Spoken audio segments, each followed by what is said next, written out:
como yo estuve en Mérida la semana pasada y no tuvimos clase el viernes, quiero empezar refrescando cosas que ya dijimos el viernes pasado.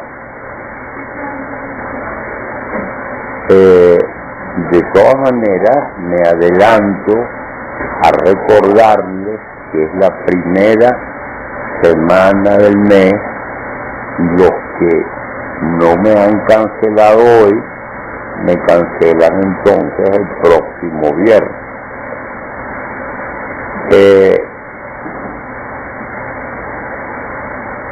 La semana pasada empezamos a examinar las 3 etapas del trayecto místico. Habíamos dicho que esas 3 etapas son lo que los tratadistas clásicos llaman la vía purgativa, la vía iluminativa y la vía unitiva.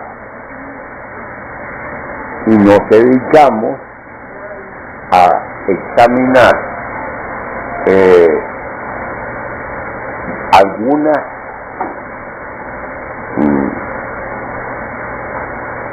algunos aspectos de la llamada vía purgativa.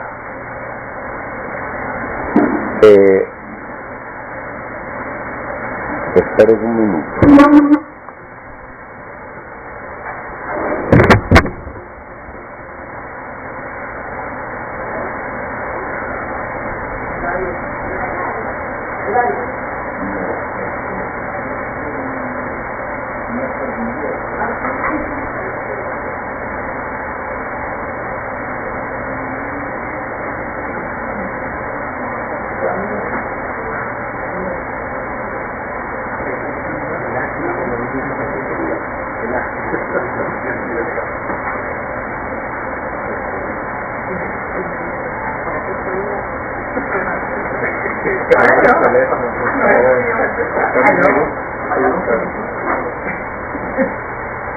Algunos aspectos de la llamada vía purgativa. Habíamos dicho que contemporáneamente no nos sentimos atraídos hacia el calificativo purgativo. No vivimos en una época familiarizada con la noción de purgación. Yo les comenté el contrasentido que significa seguir manteniendo dogmáticamente en el catolicismo la existencia del purgatorio, porque no hay el más mínimo fundamento bíblico para sostener la existencia del purgatorio. Sin embargo,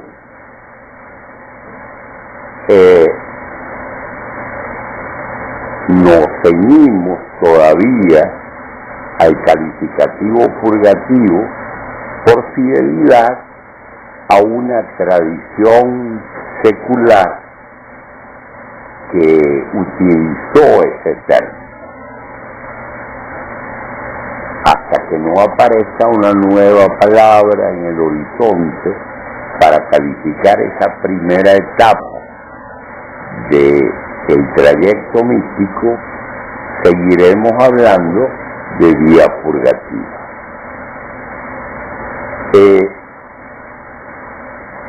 Recordé brevemente la semana antepasada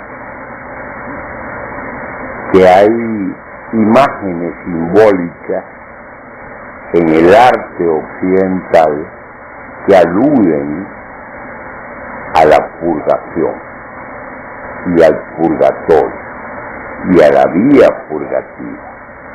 La más importante es la de Dante Alighieri en la Divina Comedia, que le dedica nada menos y nada más que 33 cantos, la mitad de la Divina Comedia está dedicada al purgatorio. Yo les confesaba que esa es la parte, la sección de la Divina Comedia que me interesa más.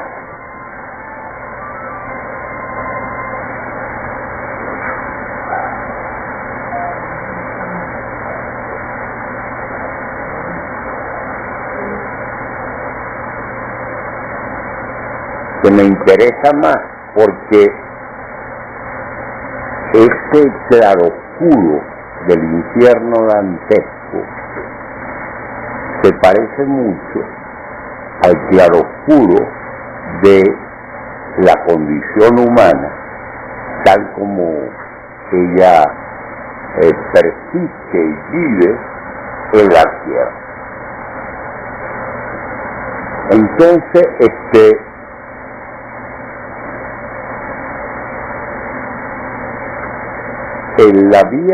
la vía purgativa, gracias. La vía purgativa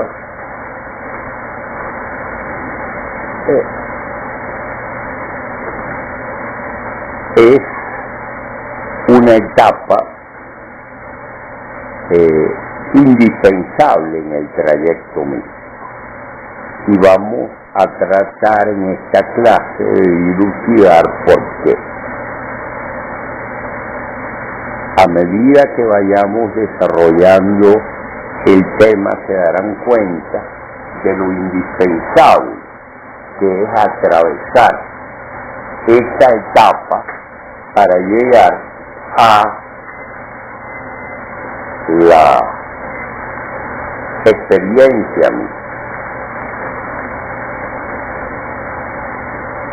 La primera fase de esta etapa de la vía purgativa,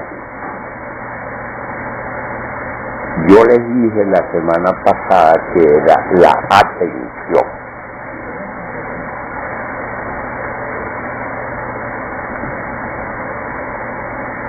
Es impensable la experiencia mística en un sujeto humano que no sea un sujeto atento. Simón Weil dice que toda la cultura no es sino la formación de la atención.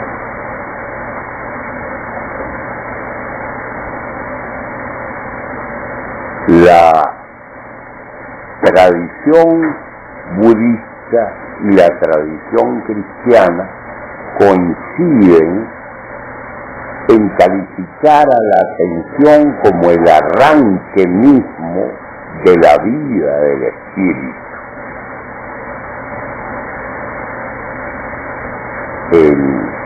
El Evangelio de Marcos, en el capítulo 13, se lee: atención, estén despiertos. Y en el episodio de Getsemaní, la noche en que Jesús fue entregado, él insta a los discípulos a velar. Les decía que en el castellano peninsular la palabra cobra una fuerza inusitada: velar.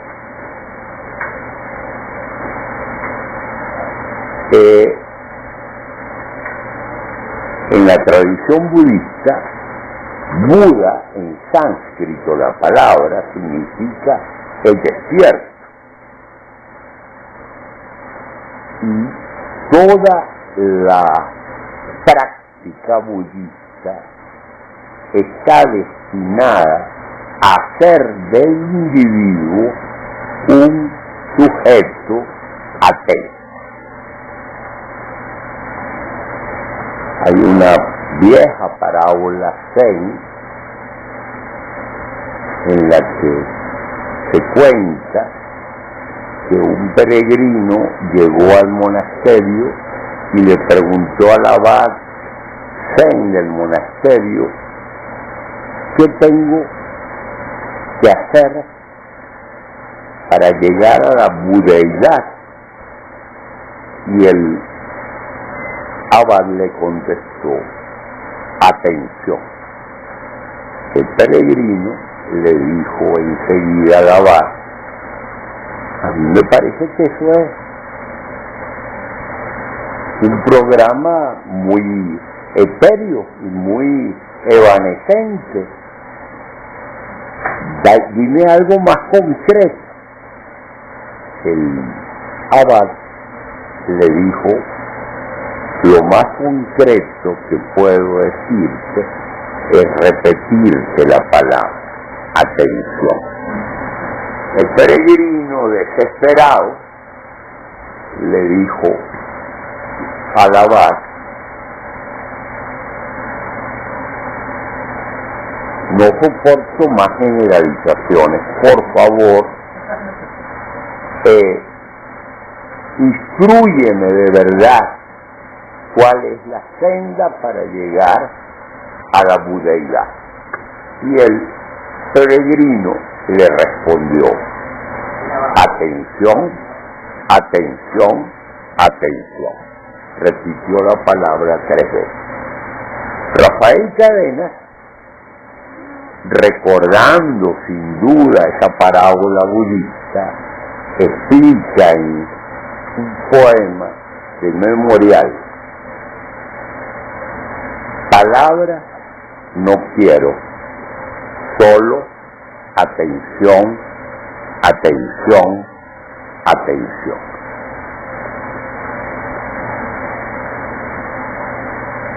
Nosotros nacimos y probablemente vamos a morir en el seno de la modernidad burguesa. Y la modernidad burguesa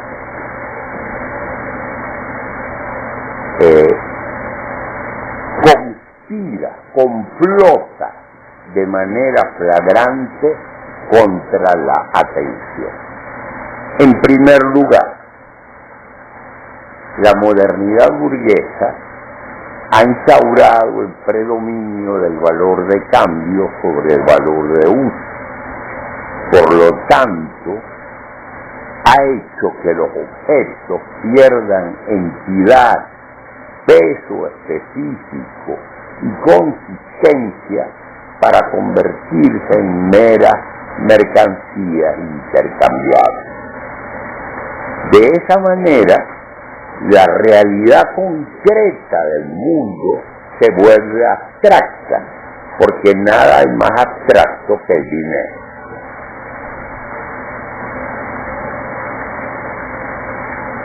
Yo les recordaba aquella frase de D.H. Lawrence, el gran escritor inglés, en una carta que Cadena cita en el taller de al lado,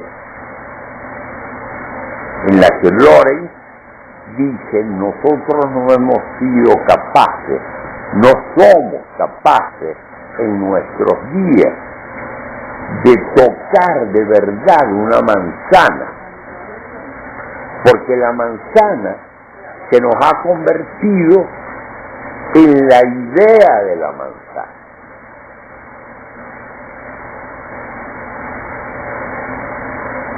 Todo lo que tocamos, dice Lawrence, son espectros de objetos.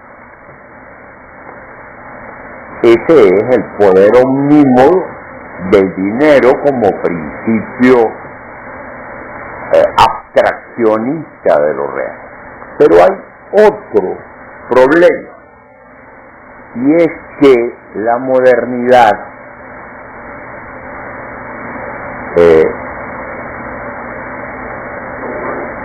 consiste en buena medida en la hegemonía, en el predominio de la autoconciencia individual.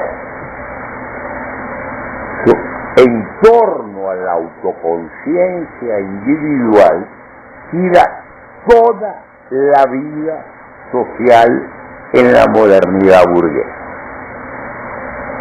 Esa autoconciencia individual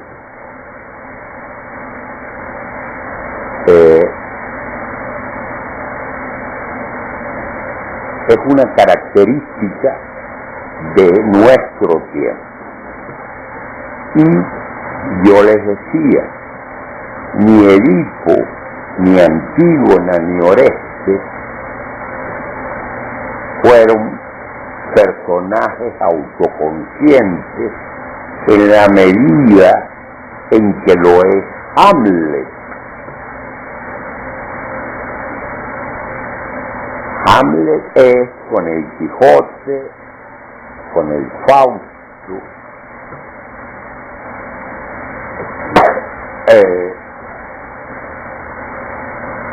con el Quijote, con el Fausto y con el Don Juan, los cuatro mitos fundamentales del mundo moderno.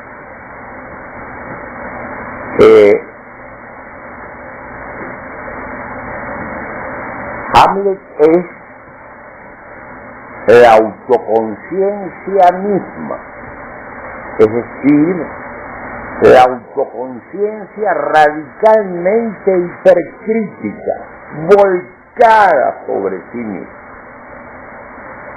que voluntariamente se atenacea y voluntariamente se entrega a su propia dinámica de autoconciencia,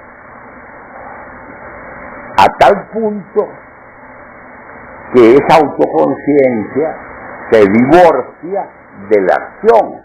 Cuando la acción aparece es como fruto del azar.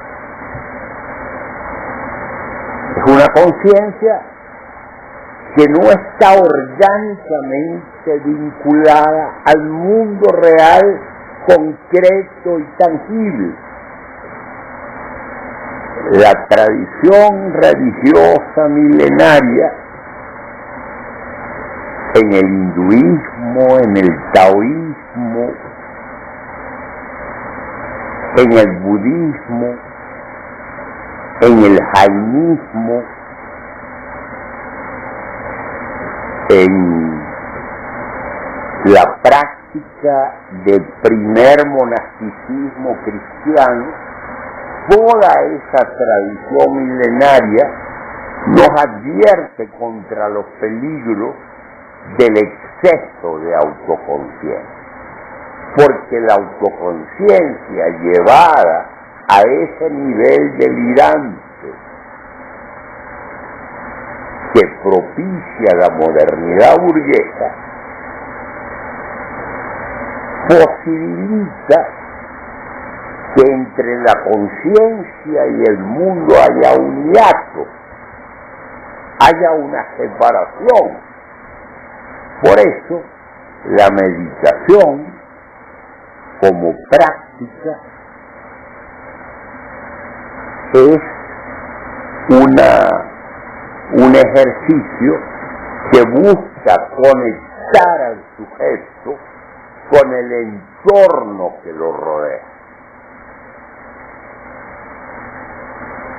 de una manera visceralmente atenta. Es como si la modernidad burguesa le sustrajera al hombre realidad. El problema ecológico que tanto padecemos tiene una de sus causas aquí, porque la materialidad del mundo nos la sustrae el exceso de autoconciencia. O sea, para llegar a solucionar el gravísimo problema ecológico que estamos enfrentando hoy en día, hay que sobrepasar nada más y nada menos que pilares fundamentales de la mentalidad moderna. Entonces, la atención, el ser un sujeto atento, es la primera fase de la vía purgativa. Ese es el arranque verdadero de la conciencia. Hay otra parábola budista Zen, ustedes la pueden conseguir en esa antología de cuentos y parábolas Zen que se llama Nada Sagrado.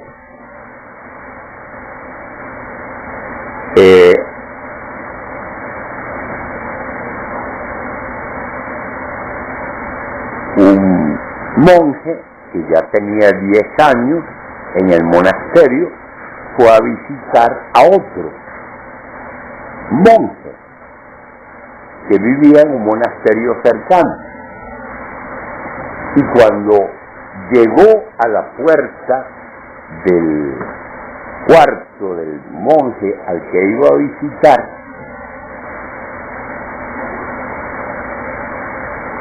le dijo: buenas tardes,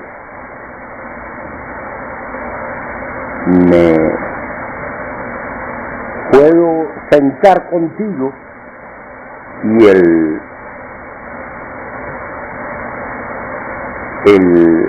otro monje le dijo en ese momento: trae tu paraguas porque quiero examinar. Y el monje le dijo: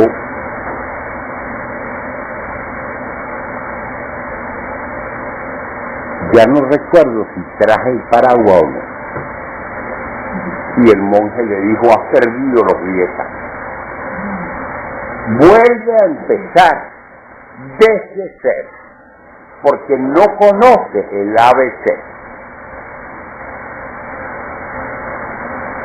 El sujeto tiene que ser atento. La segunda característica, la segunda fase de la etapa purgativa es la espera. Yo les dije que Simone Weil dice que los bienes espirituales no deben ser buscados, sino solo esperados. Ella se opone a la concepción de Pascal. La concepción de Pascal preconiza que el hombre debe buscar los bienes espirituales y en concreto a Dios. Es de Pascal la bella y famosa frase que pone en boca de Dios: no me hubieras buscado, no me buscarías si no me hubieras encontrado ya. Pero Weil dice que cuando uno busca algo afanosamente, tiende a confundir el objeto de la búsqueda con una imagen mental. Entonces, se espera más eso que está en la pantalla mental que al objeto mismo buscado, con todo lo desconocido, lo misterioso que es ese objeto. La espera no es sino el espacio interior de la confianza ensanchado por la misma espera.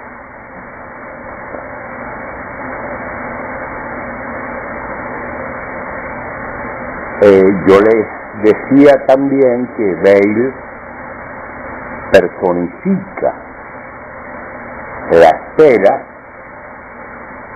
en aquella parábola de Cristo en el Evangelio acerca del siervo que pasa toda la madrugada esperando la llegada de su Señor. No se acuesta a dormir, espera hasta el amanecer, y Weil dice que espera inmóvil, Y cuando llega el Señor, conmovido, dice el Señor a este siervo por haber esperado tan fielmente, yo, que soy el Señor, lo voy a servir. Ve y dice, ella cita la palabra griega, dice que es una palabra mucho más impregnada de sentido que la palabra latina paciencia.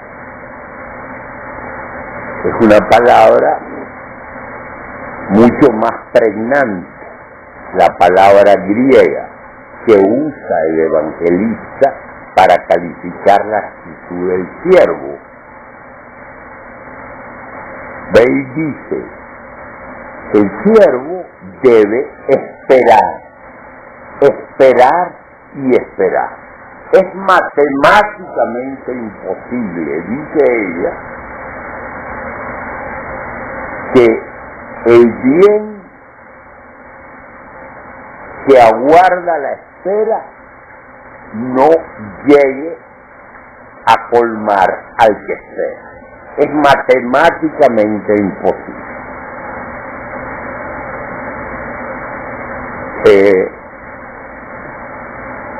Bell dice que si al siervo le dicen, por ejemplo, que el Señor ha muerto, él debe seguir esperando. Ella se hace eco de la muerte de Dios en el mundo contemporáneo.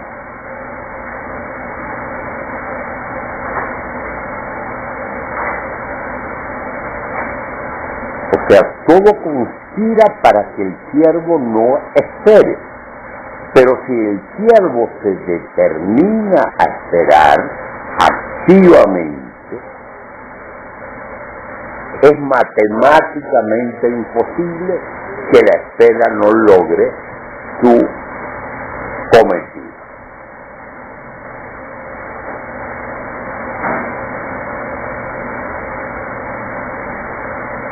La tercera característica, y en esta nos vamos a detener especialmente porque es crucial, la tercera fase de la vía purgativa es el deshacimiento.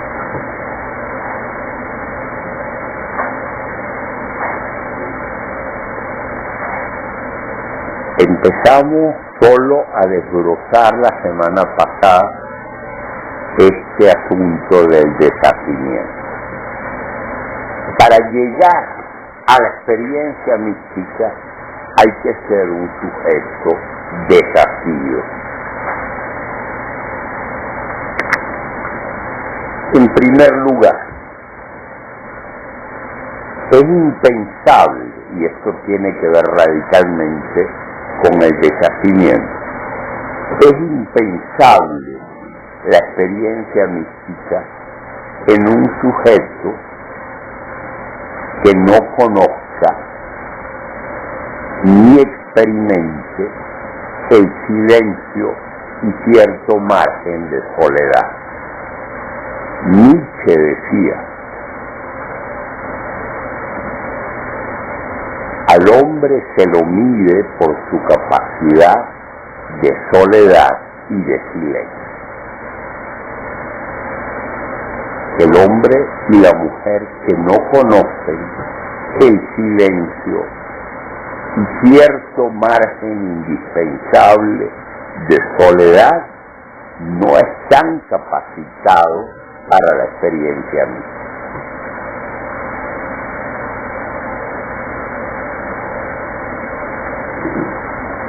Este es el primer deshacimiento.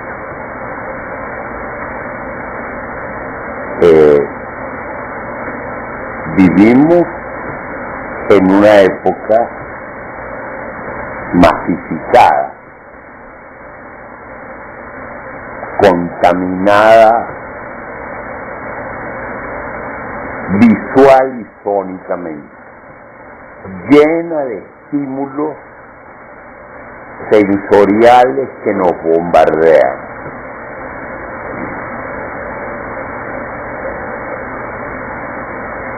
Vamos en el metro, vamos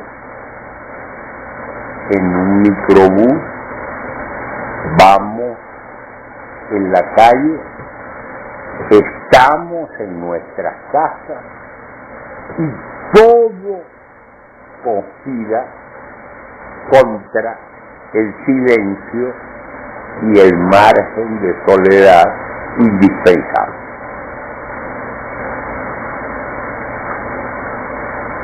En otras épocas históricas, los sujetos podían acceder con más facilidad al silencio y a la soledad.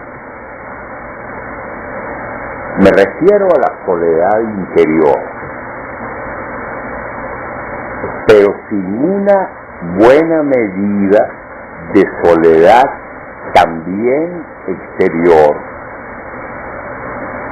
que garantice la soledad interna, es imposible acceder a la experiencia misma. El deshacimiento como característica de la vía purgativa tiene que ver con el desierto. La imagen simbólica del desierto atraviesa toda la tradición bíblica.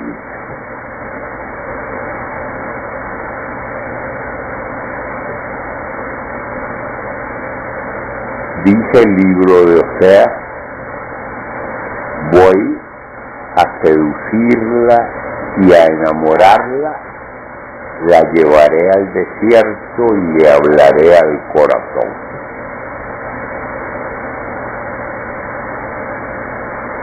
Refiriéndose a Sión como símbolo de todo Jerusalén, de todo Israel.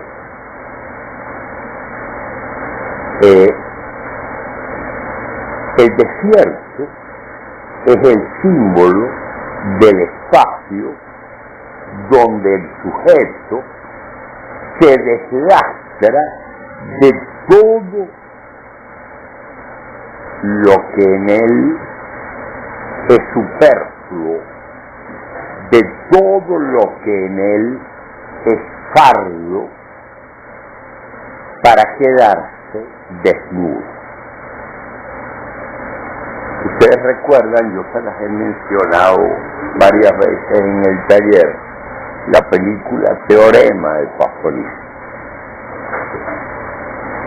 Ese huésped misterioso que llega a la casa de una familia de la alta burguesía milanesa y que transforma la vida de todos y cada uno de los miembros de la familia y de la señora de servicio, que también ya pertenece a ese cuadro familiar. De hecho, tiene una relación erótica con cada uno de ellos. Como símbolo, Pasolini echa mano del símbolo judeocristiano de la cópula sexual como imagen de la unión con la trascendencia, con el absoluto. Y cada vez que hay un contacto erótico con ese huésped, ese contacto erótico no es sino el símbolo en la película del contacto con el absoluto, aparece la imagen del desierto.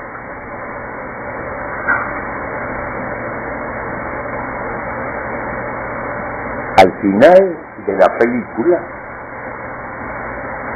el final es lo más impactante. burgués, el señor de la casa, en plena estación de trenes de Milán, se desnuda delante de todo el mundo, creando un escándalo, por supuesto. Y enseguida aparece ese mismo señor desnudo caminando por el desierto.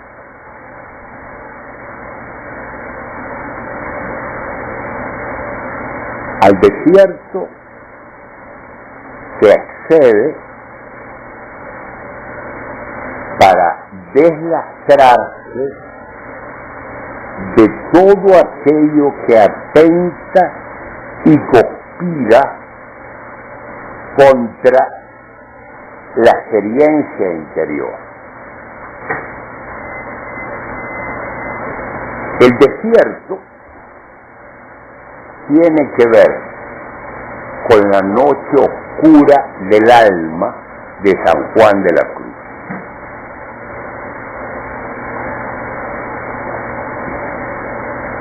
Estamos hablando del deshacimiento.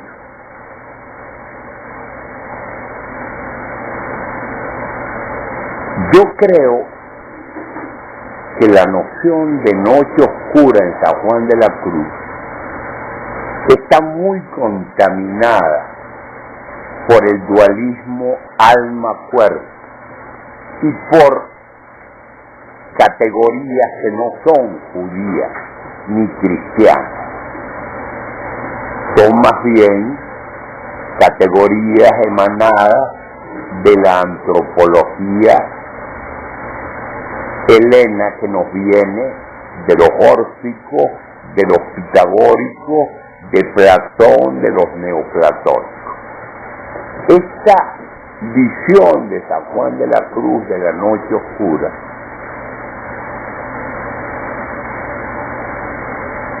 encierra implícitamente un gran menosprecio de la realidad del mundo como tal. En San Juan de la Cruz se respira todavía mucho la concepción del mundo como valle de lágrimas y la noción de cuerpo como cárcel del alma.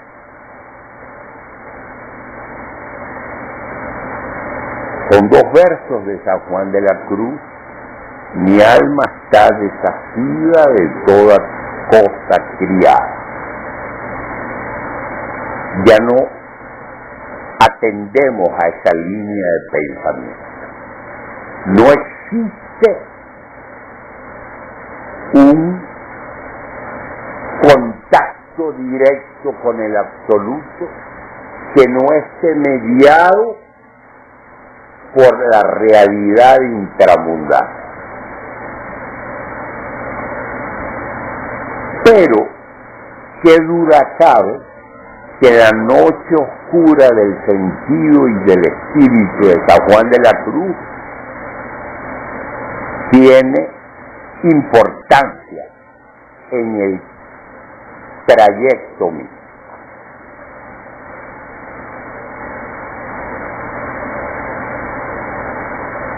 Hay un psiquiatra español llamado Javier Álvarez que publicó un libro hace unos años llamado Mística y Depresión, editado por Trop. En él, Javier Álvarez postula que toda esa noción de San Juan de la Cruz, de la noche oscura, tiene que ver con profundas depresiones que San Juan habría experimentado a lo largo de su vida. Lo que él llama noche oscura no es sino depresión, lo que hoy clínicamente se llama depresión.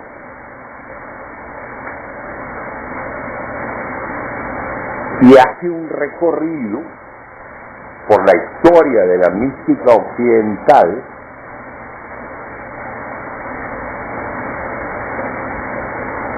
fijándose en la biografía de los místicos más importantes y señalando en esa biografía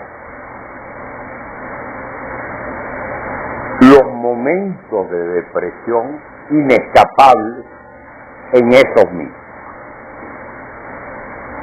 Yo no sé, carezco de herramientas profesionales para calificar si es asertiva, adecuada, científicamente o no, esta aseveración de Javier Ángel. Pero se lo menciono porque es ilustrativo.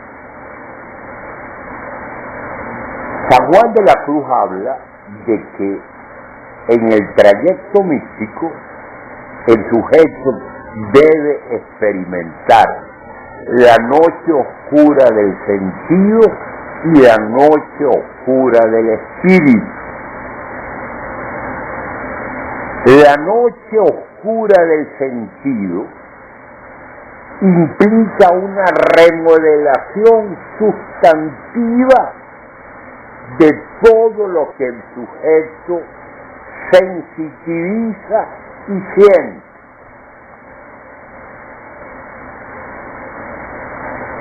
De sus sensaciones y de sus sentimientos.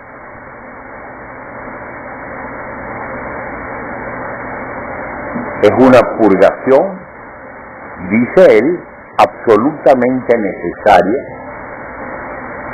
y la noche oscura del espíritu, que dice él, que es espantosa, dice el mismo San Juan de la Cruz, que es una noche horripilante, pero indispensable en el trayecto místico. La noche oscura del espíritu es o consiste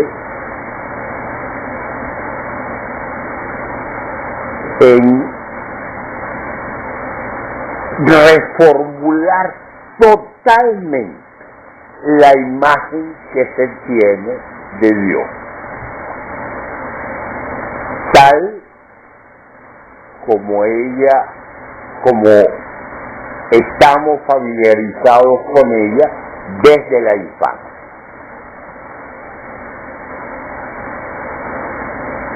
La noche oscura del sentido y la noche oscura del espíritu. Pero sin necesidad de acudir a esas nociones de San Juan de la Cruz, tenemos que afirmar que es imprescindible en el trayecto místico conocer la etapa del desierto, la etapa de la noche, la etapa de la inversión, de la transmutación de los valores, como dirían. Si atendemos al tarot no como manual adivinatorio, sino como tratado simbólico de espiritualidad, porque el tarot es una creación de los imagineros medievales, y en el tarot se condensa una sabiduría secular. Desde la carta número 0, que es el loco, hasta la carta número 21, que es el mundo, allí hay un trayecto simbólico profundamente espiritual. La carta número 12 es la del colgado. Algunos de ustedes han estudiado conmigo la tierra baldía de ellos, y ahí aparece una mención al colgado. En el tarot de Marsella es de expandir el colgado, el hombre tendido, porque en la carta, en el naipe, aparece un hombre colgado de un pie.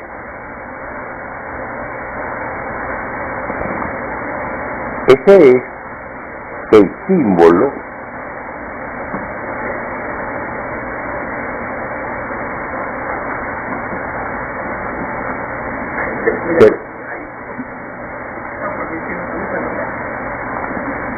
o sea, la carta número 12 es el símbolo de la inversión.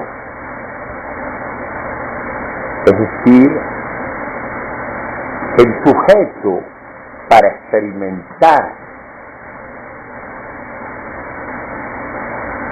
el contacto místico con el absoluto tiene que pasar por una etapa dolorosa de transmutación e inversión de los valores. Tiene que pasar por una etapa de remodelación de su conciencia. Tiene que atravesar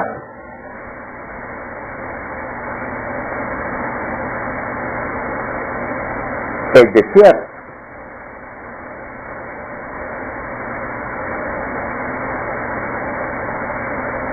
Ignacio de Loyola, que fue también un gran místico, hablaba de la desolación. Su dialéctica antropológica gira en torno a la consolación y a la desolación. La consolación es el ensanchamiento agradecido del alma cuando experimenta el contacto con el absoluto. La desolación es todo lo contrario. El sujeto desolado, según San Juan de la Cruz, experimenta la lejanía de Dios. Todo lo que sabe a Dios, lo que sabe de Dios,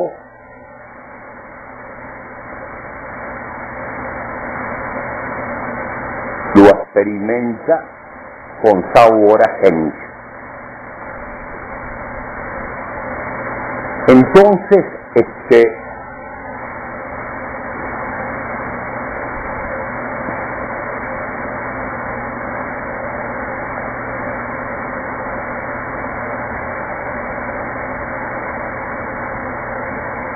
cuando hablemos de Teresa de Jesús,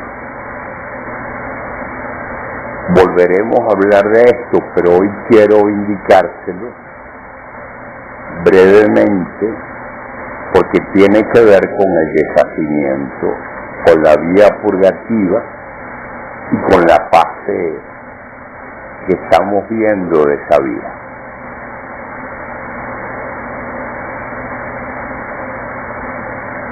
Para Teresa, el trayecto místico está compuesto de 7 etapas.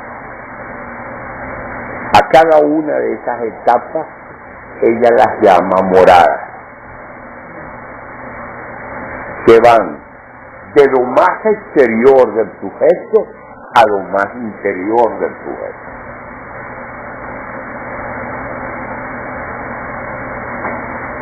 En lo hondo del sujeto, en lo más profundo del sujeto,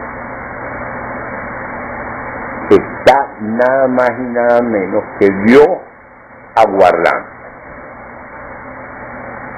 El sujeto tiene contraída una cita con Dios prácticamente desde su nacimiento. Y Dios lo aguarda allí, en el fondo de sí mismo.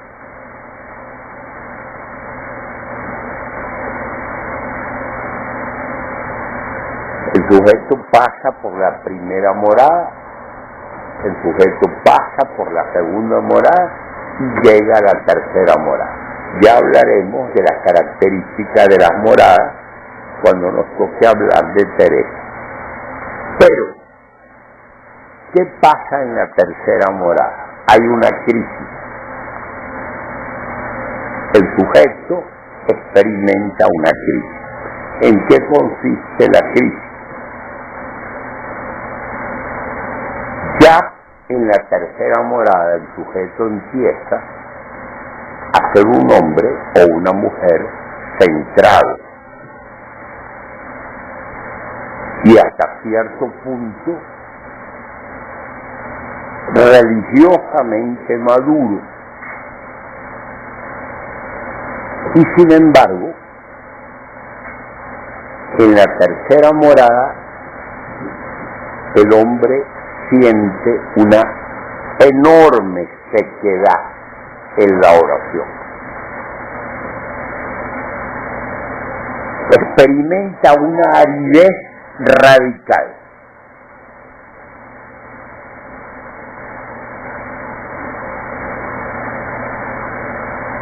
Teresa dice que esa aridez y esa sequedad es el síntoma de una transformación que está experimentando el sujeto en la tercera morada. Aplicando ciertas categorías junguianas, podemos decir, basado en el texto de Teresa, pero aplicando esas categorías modernas, que el sujeto en la tercera morada experimenta una crisis de la persona. ¿Qué entiende Jung por persona? Jung entiende por persona la máscara social del sujeto. Todo, en tanto sujeto psíquico, tenemos una máscara social a través de la cual nos integramos en el colectivo al que pertenecemos.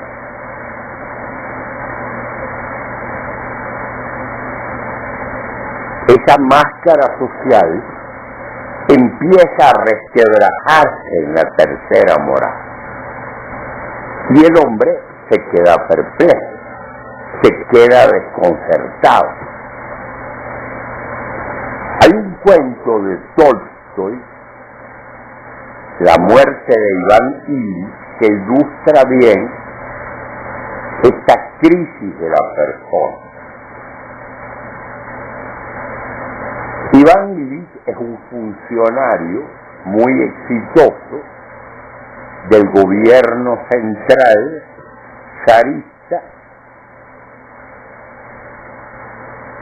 y un día se siente muy mal físicamente y cada vez peor, cada vez va empeorando.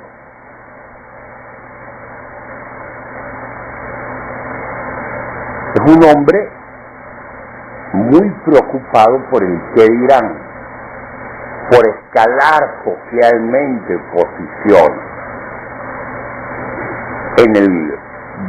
en la administración pública y en la sociedad. Tiene una familia que lo quiere y lo respeta, pero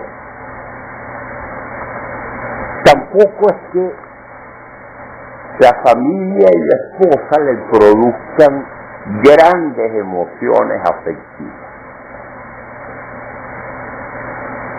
Su preocupación central es brillar socialmente. Y de pronto se encuentra con la posibilidad cierta de la muerte. Sabe que va a morir. Y eso es una conmoción psíquica de gran magnitud. Toda la vida ha vivido para la máscara social. Y la máscara máscara social ya no le sirve ante el advenimiento de la muerte. Por cierto, en Teorema de Pasolini, en una escena, hay una alusión a la muerte de Iván Gil. Y no es casual. Pasolini era un genio. Entonces, cuando el señor de la casa, el alto burgués de Milán, se enferma, un momento en que se enferma, este huésped misterioso le lee junto a la cama fragmentos de la muerte de Iván.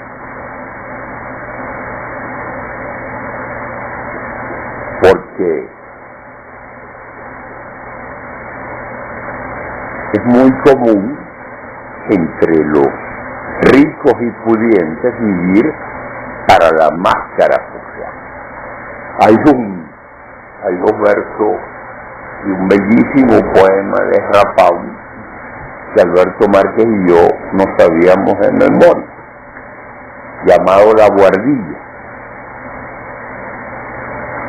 Y los versos dicen así: mira que los ricos tienen camareros y no amigos, tú y yo tenemos amigos y no camareros. Entonces, lo que se produce en la tercera morada es la crisis de la máscara social del poder.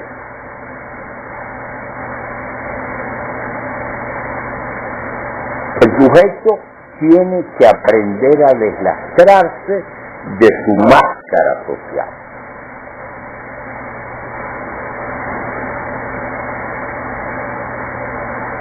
Tiene que aprender a remodelarse interiormente. ¿Y cómo lo logra? Según Jung,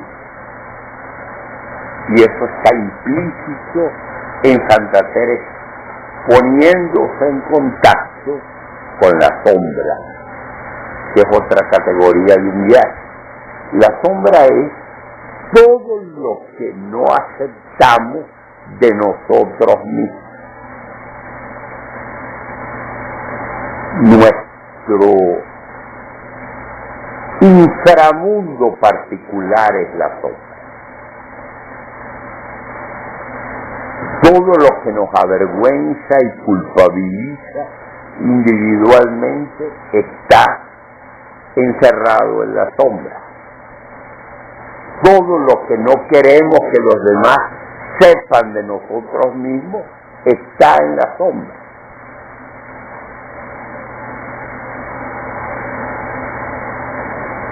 Y tenemos que ponernos en contacto vivo con esto para ser hombres y mujeres verdaderamente individuados y realizados.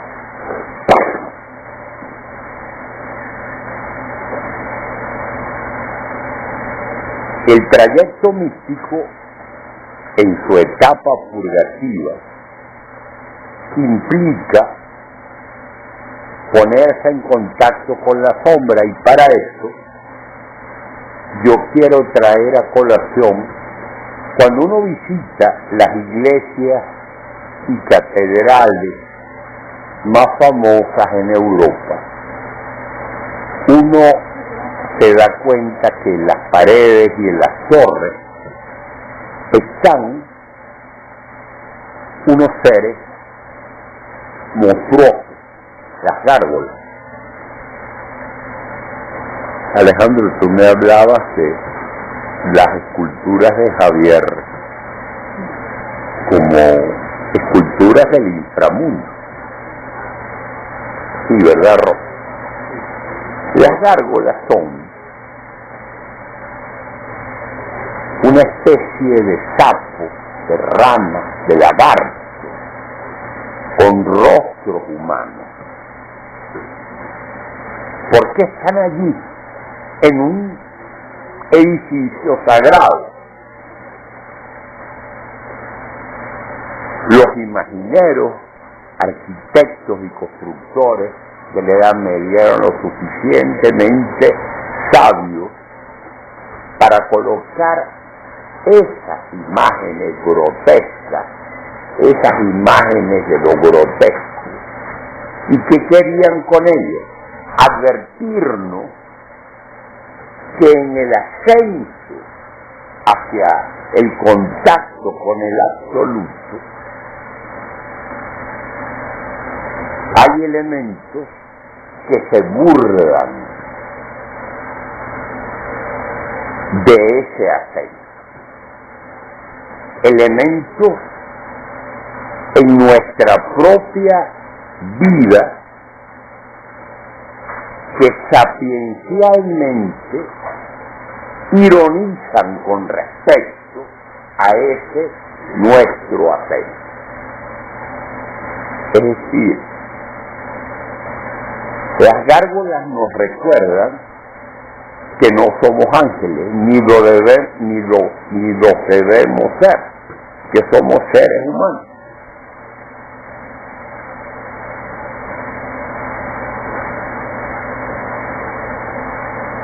Entonces el deshacimiento implica el contacto doloroso con nuestro propio e interno inframundo.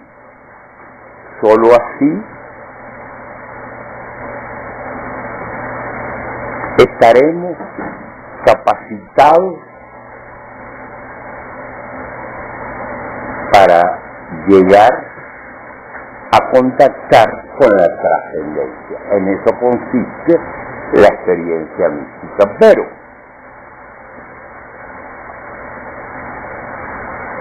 yo creo que todo esto que les he dicho del deshacimiento se resume en la formulación siguiente.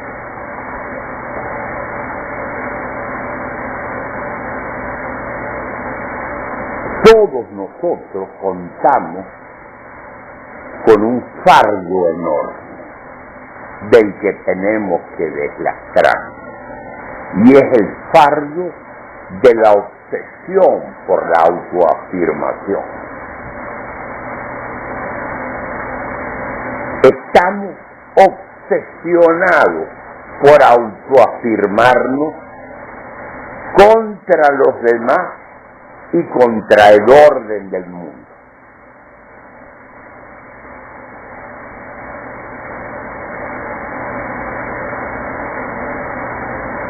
O sea, esa voluntad autoafirmativa en nosotros es un peso que nos impide la danza que supone el contacto con el absoluto. Es el espíritu de pesadez del que nos hablaba Nietzsche, contrario a la ligereza. Si nosotros nos liberamos de ese fardo gigantesco que es la obsesión por autoafirmarnos, accederemos al júbilo que comporta la experiencia mística. No que no nos autoafirmemos, porque tenemos todo el derecho ontológico de autoafirmarnos. Lo que debemos desatender es la obsesión, la patología implícita en la obsesión por autoafirmarnos.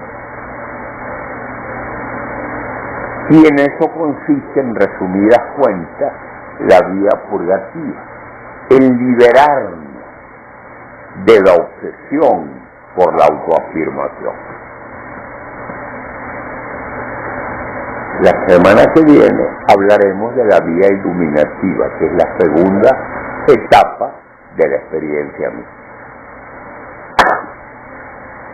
Lo dejamos hasta aquí. ¿Hay alguna pregunta? Sí. ahora que tú hablabas de Pasolini, a mí me llama mucho la atención porque en el inicio del teorema, ¿qué es lo que pasa? Este hombre está abandonando la fábrica, está saliendo de la fábrica y está poniendo la fábrica en manos de los obreros. Así es. Los periodistas lo asedian porque nadie entiende en verdad cómo este tipo va a regalar una fábrica y es lo que nos fascina. Entre ese punto y el punto final de la película, que es el personaje corriendo desnudo en un desierto, se puede ejemplificar de algún modo este asunto del desafimiento, ¿no? Y me parece muy interesante por dos cosas, porque la primera, Pasolini no resuelve nada, él sencillamente plantea como el estado de las cosas. Y la segunda es que a mí me parece que desde el punto de vista físico, en este caso cinematográfico, no se ha problematizado el sentido y el problema si ves de la propiedad con tanta lucidez como él lo hizo, ¿no? O cómo se pone en una imagen y se enseña todo el asunto de la propiedad. Y todo apunta al viento por el que están soplando las cosas, que a pesar de esta película de haber sido filmada después de los años 60, si no me equivoco, En los años 72 o 73. el año 73 fue ahí, y notoriamente seguimos ahí. O sea, no sabemos qué hacer con este lío. Con el lío de la propiedad. El lío de la propiedad y con el lío de deslastarse de esta obsesión por la autoafirmación que puede darse por la vida de la propiedad. En este caso, la película te lo pone como una fábrica, pero esto puede llevarse un plano excesivo. Sin duda, sin duda. Y me parece muy bien que traigas a colación el problema de la propiedad. Porque ¿cuál es el vehículo por antonomasia de la autoafirmación? La propiedad privada. Es decir, es la propiedad privada como expresión por excelencia de la voluntad autoafirmativa, lo que nos puede crear una trampa espiritual verdaderamente mortal. Por eso es que Cristo dice con claridad esa frase que desgraciadamente Chávez desvirtuó, pero que no le faltaba razón al traer la colación. Más fácil es que un camello entre por el ojo de una aguja que un rico entre en el reino. ¿Y por qué? Precisamente porque en esa voluntad autoafirmativa de tipo obsesivo, el sujeto olvida a los demás y olvida el orden del mundo y pone a las cosas que posee como instrumento de esa obsesión autoafirmativa. Entonces tiene que haber un deslastramiento de esa obsesión autoafirmativa también aplicada a las cosas que nosotros usamos como nuestras. En ese sentido, es como casa la inclinación marxista de Pasolini con la inclinación religiosa, que no son excluyentes. En esto que tú acabas de decir, y en esto que pone en escena la película, están las dos cosas ahí. Bueno, pero en Pasolini es una cosa mucho más vasta y compleja. Porque él entrega también en la película la fábrica a los obreros, después de estar en el desierto. Pero también se deslastra del fardo de la respetabilidad burguesa en plena estación de trenes de Milán. Está a punto de entrar en contacto homosexual con un muchacho. Fruto de su contacto homosexual con este ser misterioso que le cambió la vida. Entonces, Fíjate que la vida purgativa, el desierto, implica muchas cosas. Implica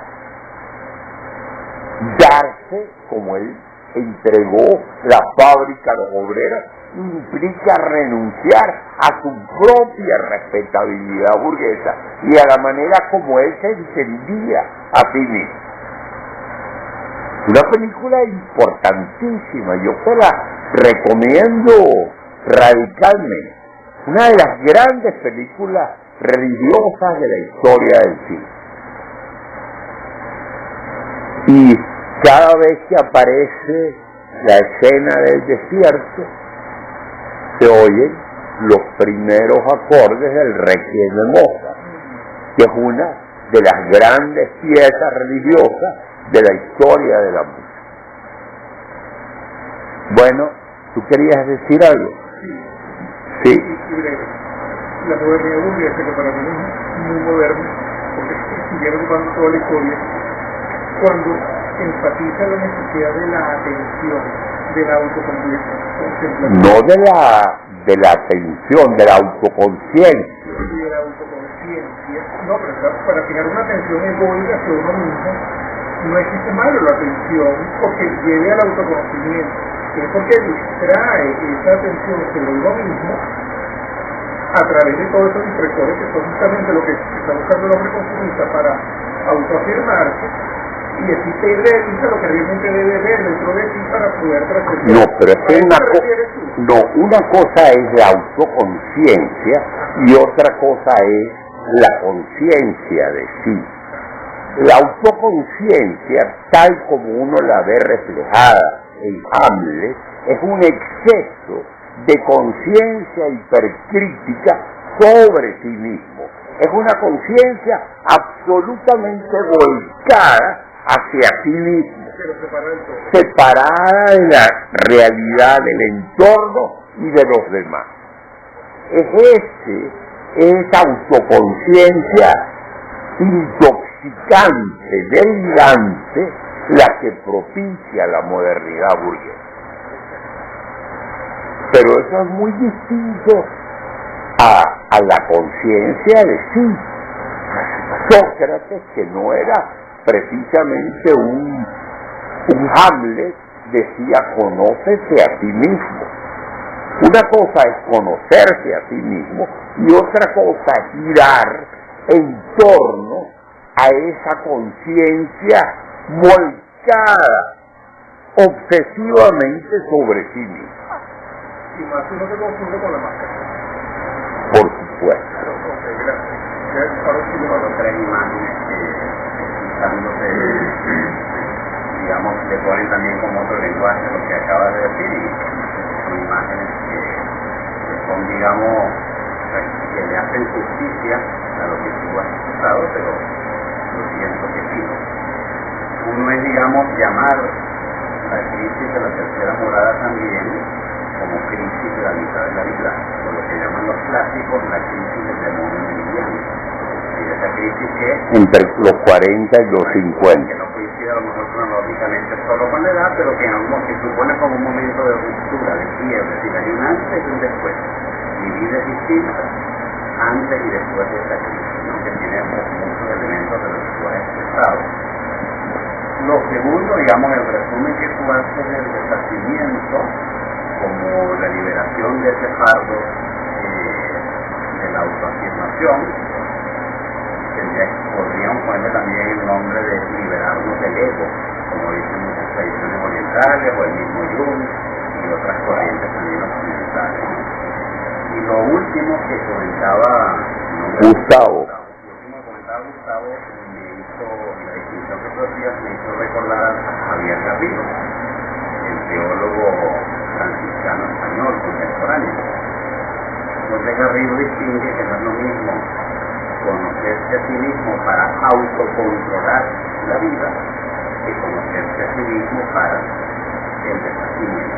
Entonces, digamos, me gusta, digamos, lo que Garrido dice, y me ilumina mucho lo que se expresa de que una cosa es la autoconciencia como se entiende en la burguesía moderna, y otra cosa es la conciencia de sí, que es un conocimiento también liberador, en qué sentido, liberador de las máscaras, y que de alguna manera te hace una persona como más suelta, más abierta, Así es.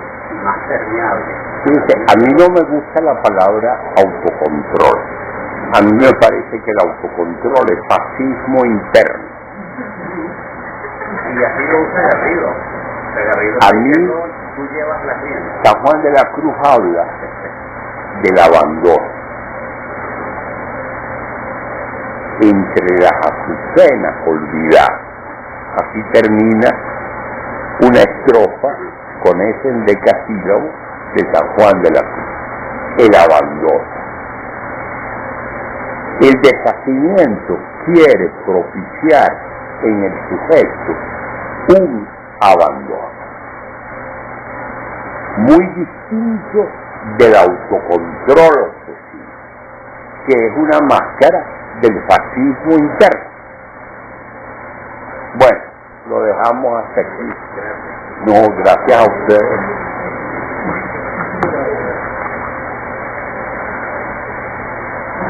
Ese error sentí, menos mal que me lo aclaraste, hermanito. Porque pensé, me sentí como el monje con el parado.